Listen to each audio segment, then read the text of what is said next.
โทรศัพท์ดังสั่นขึ้นมาตกใจภาวะบอกคิดว่าเป็นเสียงแฟนเก่า34 ปีจนถึงวันนี้จึงได้หูข่าวน้องยังบ่ลืมหักเขาที่เคยมีสัมพันธ์ต่อกันน้องสุดดีใจได้ยินอายเว้าเหมือนว่าสองเฮานั้นอยู่ใกล้ๆกันอเมริกาอยู่สุดขอบฟ้ากับเมืองฝรั่ง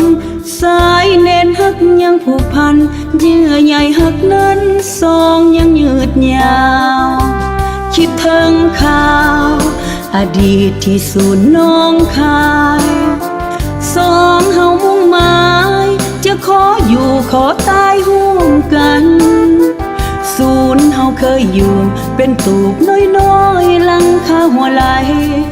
อายยังโกรธน้องแนบกายบ่ให้น้องนั้นสนา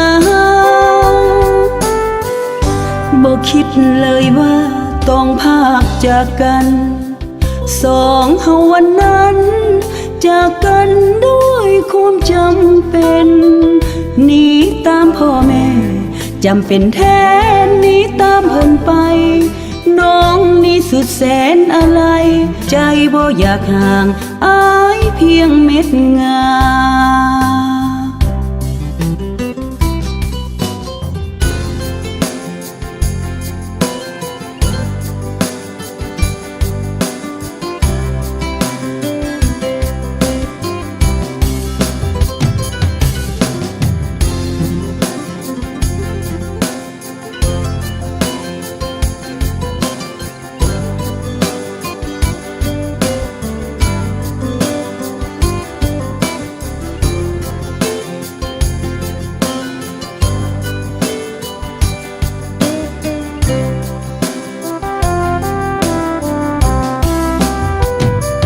คิดถึงข่าว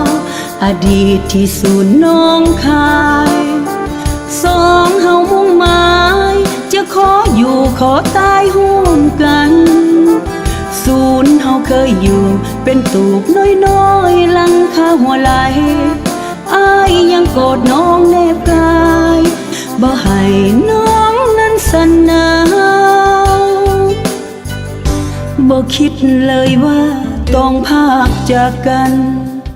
สองเฮาวันนั้นจากกันด้วยความจำเป็น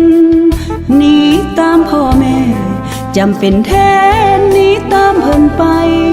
น้องนี่สุดแสนอะไรใจบ่อยากห่างอายเพียงเม็ดงา